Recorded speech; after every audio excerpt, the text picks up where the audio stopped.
हालांकि कुछ लोगों का मानना है कि किस्मत को बदला जा सकता है। किस्मत के कारण ही जीवन में कई तरह की घटनाएं होती हैं। किस्मत के कारण ही अच्छे लोगों के साथ बुरा होता है। किस्मत को बदलने के लिए क्या मेहनत और ईमानदारी से काम करना चाहिए? किस्मत को बदलने के लिए क्या सकारात्मक सोच और रचनात्मक आयोजन करना चाहिए? क्या किसी व्यक्ति का भाग्य उसके पूर्व जन्म के कर्मों पर निर्भर करता है? दोस्तों, यह कहानी बहुत ही विशेष और ज्ञानवर्धक कहानी है। मुझे उम्मीद है कि इस कहानी से आपके जीवन में आने वाले सभी कष्ट, पीड़ा दूर हो जाएगी और आपको अपने जिंदगी से सारी शिकायतें खत्म हो जाएगी। मुझे उम्मीद है कि आप लोग कहानी के अंत तक जरूर बने रहेंगे।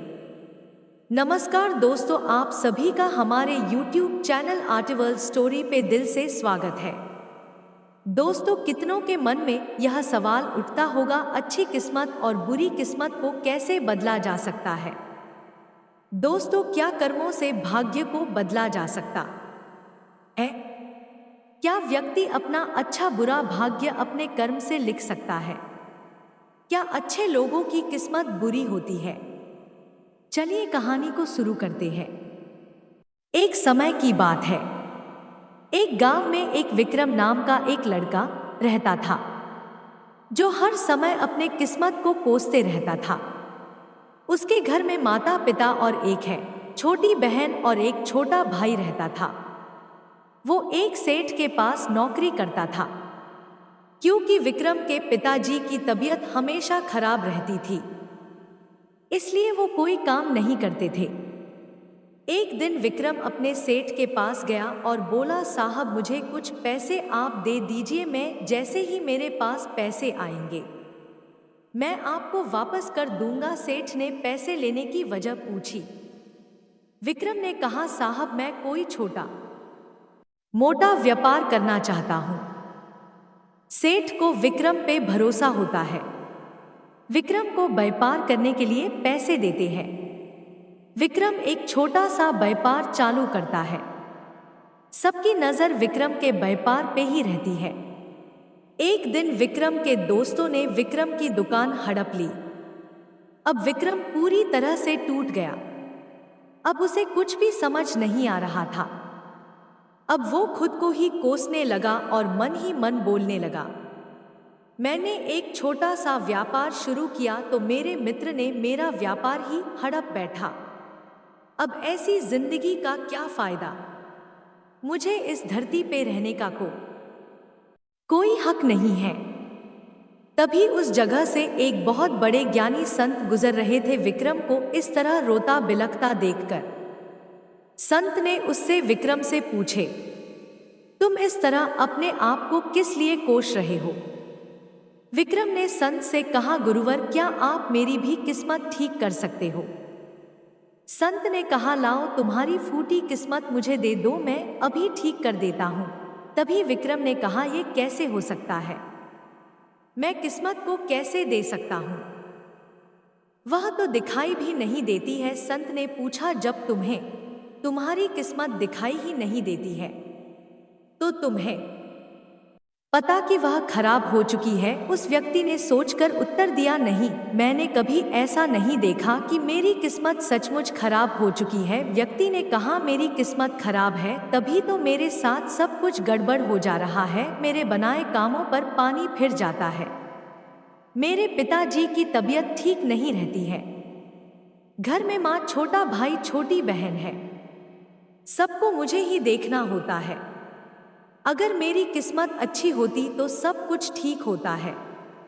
संत ने कहा, तुम ठीक दिखाई देते हो, तुम्हारा स्वास्थ्य भी ठीक लग रहा है, तुम्हारे हाथ पैर भी सलामत हैं, तुम अभी तक मरे नहीं हो। मुझे तो तुम्हारी किस्मत में कोई भी खराबी नहीं लग रही है, सब कुछ सही लग रहा है। अगर किस्मत खराब होती तो तुम बीमार होते, तुम्हारा अंग भंग हो जाता या तुम मृत्यु को प्राप्त हो जाते, लेकिन ऐसा तो कुछ भी नहीं है। फिर तुम क्यों कह रहे हो कि तुम्हारी किस्मत फूटी हुई है? व्यक्ति ने कहा, आप समझ नहीं रहे हैं, मेरे ऊपर बहुत कर्ज है। मैंने सेठ से व्यापार के लिए पैसे लिए थे, जो व्यापार मेरे मित्र ने मुझसे छीन लिए। मेरे घर में एक अन्न तक नहीं है, क्योंकि उस घर में कमाने वाला मैं ही हूँ।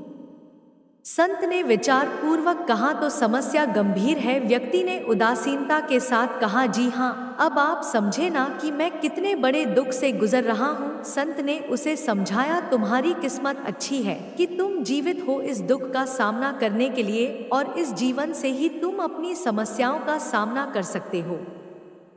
व्यक्ति ने कहा, गुरुवर आप नहीं समझ रहे हो। तभी संत ने उससे कहा, समझ तुम नहीं रहे हो, आओ मेरे साथ आओ। संत ने व्यक्ति को अपने साथ पास वाली नदी के किनारे ले गए और कहा, यह देखो इस बहती नदी को, इस नदी में अगर मैं एक पत्ता गिरा देता हूँ तो तुम मुझे बताओ यह पत्ता किस दिशा में बहेगा। व्यक्ति ने कहा, पत्ता तो नदी के बहाव के साथ नदी की दिशा में ही जाएगा। संत ने कहा, बिल्कुल सही, अब बताओ पत्ते की किस्मत किसके हाथ में है। व्यक्ति ने कहा, इस पत्ते की किस्मत नदी के हाथ में है, वह जहाँ चाहे इसे ले जा सकती है। तो महात्मा बुद्ध ने कहा, लेकिन पत्ते तो मेरे हाथ में है, मैं चाहूँ तो इसे नदी में डाल सकता हूँ, चाहूँ तो नहीं। व्यक्ति ने कहा, तो फिर इसकी किस्मत आपके हाथों में है, आप जहां चाहे इसे डाल सकते हैं। संत ने, लेकिन इस पत्ते की किस्मत मेरे हाथ में नहीं है, मैं जितना भी चाहूं इस पत्ते को सूखने से नहीं रोक सकता, यह सूख ही जाएगा और मर जाएगा।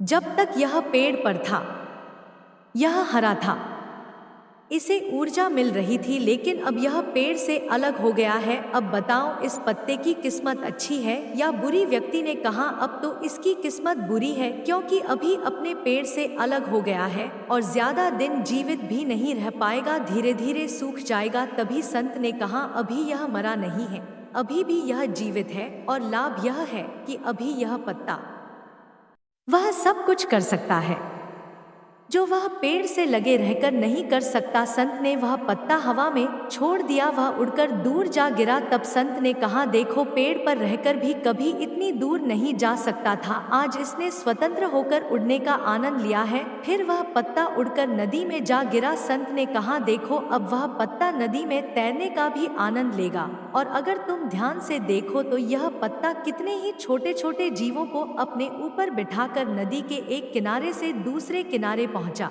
रहा है। इस पत्ते की भी किस्मत अच्छी है, क्योंकि वह अपने नए अवसरों को ढूंढने में लगा हुआ है। तुम्हारी समस्याएं तुम्हें उड़ने का अवसर दे सकती हैं, तो यदि तुम उन्हें सकारात्मक नजरिए से देखो। उस आदमी ने वहां खड़े होकर संत के बातों पर विचार किया। धीरे धीरे उसने पूरी कहानी के पीछे छिपे गहरे अर्थ को समझना शुरू किया। वह संत की ओर देखते हुए बोला, आप सही कह रहे हैं, मैंने अपने भाग्य पर ध्यान देने में अपनी दृष्टिकोण को सीमित कर दिया था। मैं इतना प्रयास कर रहा था कि समस्याओं और मुश्किलों पर ही फोकस करता रहता, जिसके कारण मैं उनमें मौजूद अवसरों को देखने में असमर्थ था। मुझे अब समझ आ गया है कि मेरी फूटी किस्मत बस एक डर और निराशा से उत्पन्न एक धारणा थी। किस्मत हमारे हाथ में होती है, हम खुद अपने जीवन की दिशा निर्धारित करते हैं, हमारी समस्याओं का हल भी हमें ही निकालना होता है। चुनौतियों को एक अवसर के रूप में देखकर हम आगे बढ़ सकते हैं। किस्मत एक अदृश्य शक्ति है जो हमारे जीवन को प्रभावित करती है। किस्मत के कारण ही जीवन की दशा और दिशा तय होती है। किस्मत के कारण ही प्यार सफल होता है या रुसवाई और बदनामी होती है। किस्मत के कारण ही शादियां होती हैं। हमारी किस्मत तब खराब होती है जब हम हमारे भगवान जी के साथ रिश्ते अच्छे नहीं होते हैं। इस समय हम भगवान की प्रकृति व उनके जीवों के साथ हम शोषण व लड़ाई करना शुरू कर देते हैं। अतः हम भगवान ने जो कुछ भी दिया है उसके लिए कृतज्ञ होना चाहिए।